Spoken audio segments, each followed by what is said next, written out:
अब cosmopolitan stock brokerage company मुझे हराने के लिए हर चाल चल रही थी, यहां तक कि वो बेईमानी भी कर रही थी। वो लगातार बिजनेस में मेरे खिलाफ बेईमानी कर रहे थे और इसी बीच मैंने न्यूयॉर्क चले जाने का मन बना लिया, जहां मैं न्यूयॉर्क स्टॉक एक्सचेंज के लोगों के साथ बिजनेस करना चाहता था।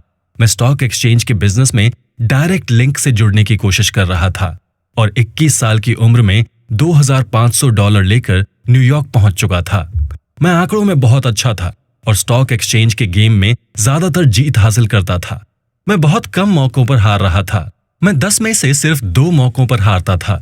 मैं हमेशा दांव नहीं लगाता था, लेकिन मैं मौके की तलाश में रहता था और सही मौके पर ही मैं अपना दांव खेलता था। मुझे स्टॉक एक्सचेंज के जरिए लोगों को मूर्ख बनाने की कला समझ आ गई थी। लोगों को मुझसे तकलीफ थी और वो गुस्सा करते थे, पर उनका गुस्सा मुझे प्रॉब्लम नहीं देता, बल्कि मैं और एनकरेज होता और उनका गुस्सा मेरे फैसलों को सही कर देता था। स्टॉक एक्सचेंज में अगर आप अलर्ट नहीं हैं तो आप बहुत जल्दी दूध से मक्खी की तरह बाहर कर दिए जाओगे। अधिकांश खिलाड़ी सोचते हैं कि स्टॉक एक्सचेंज में रोजाना प्रॉफिट चाहिए होता है, लेकिन मैं ऐसा नहीं सोचता था। मैं लापरवाही से रिस्क नहीं उठाता था और सही मौके के लिए कई बार 15-15 दिन इंतजार करता रहता था। और अब मुझे लगता था कि बाजार ऊपर जा रहा है, तभी मैं अपना दाव खेलता था और कई बार 2 से ज्यादा सप्ताह के इंतजार के बाद मेरा दाव सही बैठ जाता था। न्यूयॉर्क में मेरा कंपटीशन बड़े खिलाड़ियों से था। यहाँ छोटी मोटी बकेट शॉप नहीं थी और यहाँ फिलहाल मेरे पास कोई साथी भी नहीं था जिस पर मैं भरोसा कर सकूं। यहाँ पुलिस बहुत परेशान करती थी। ऐसे में मैं एक ऐसी जगह की तलाश में था जहाँ सब कुछ मेरे कंट्रोल में हो और मेरा बिजनेस आराम से चल सके। मैं सिर्फ ऐसे भरोसेमंद ग्राहक ढूंढ रहा था जिनके साथ बिजनेस कर सकूं। इस इरादे से मैं न्यूयॉर्क स्टॉक एक्सचेंज के कुछ अधिकारियों और क्लर्क के घर गया। ये लोग ऑफिस के बाहर भी अपना बिजनेस लंबे समय से चला रहे थे। इसी सिलसिले में मैं A.R. फुलटन एंड कंपनी में गया और अपने अनुभव के बारे में उन्हें सब कुछ बताया। वैसे भी वो मुझे ट्रेडर बॉय कहते थे। मेरा अनुभव मेरी उम्र से झलकता नहीं था। लोग मुझे बच्चा समझते थे और मेरी उम्र के हिसाब से मेरे अनुभव का मजाक उड़ाते थे। लेकिन एक आश्चर्य भी था कि मैं उन्हें कई बार हरा चुका था और जो लोग मुझे करीब से जानते थे उनकी नजरों में मैं स्टॉक एक्सचेंज का अच्छा रेपुटेशन वाला बिजनेसमैन था।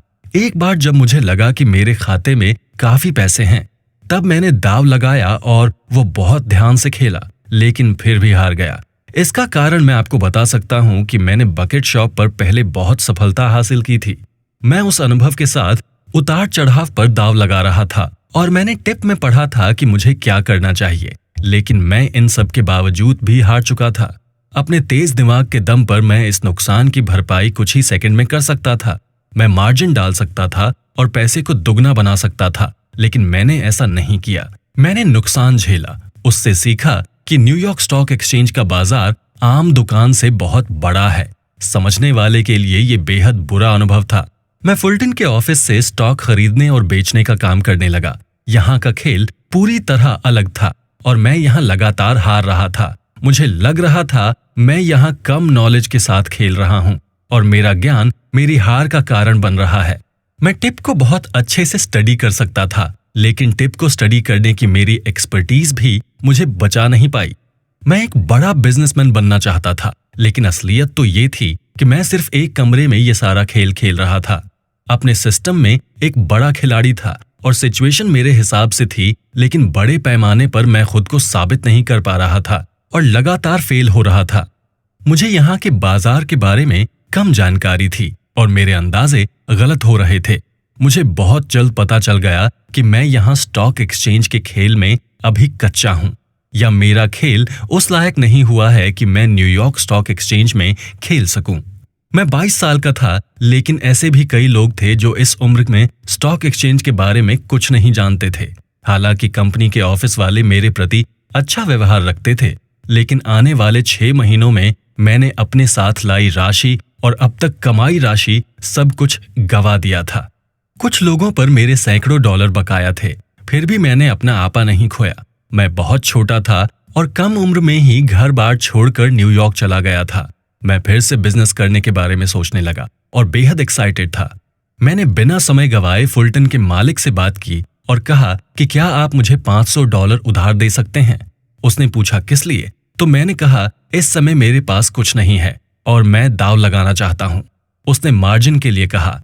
उसने कहा कि मैं चाहता हूं कि आप 10% मार्जिन बनाए रखें, जिसका मतलब होता है 100 शेयरों में से $1000।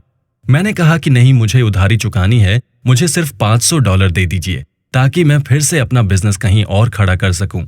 मैं फिर से बकेट शॉप पर जाऊंगा और अपना बिजनेस शुरू करूंगा। उसने कहा कि यहीं पर बिजनेस कर लीजिए। मैंने कहा मुझे यकीन नहीं है कि मैं यहां रहकर सक्सेस हो सकूंगा, लेकिन मैं बकेट शॉप पर पैसा लगा लूंगा और मैं जानता हूं कि वहां जीत जाऊंगा।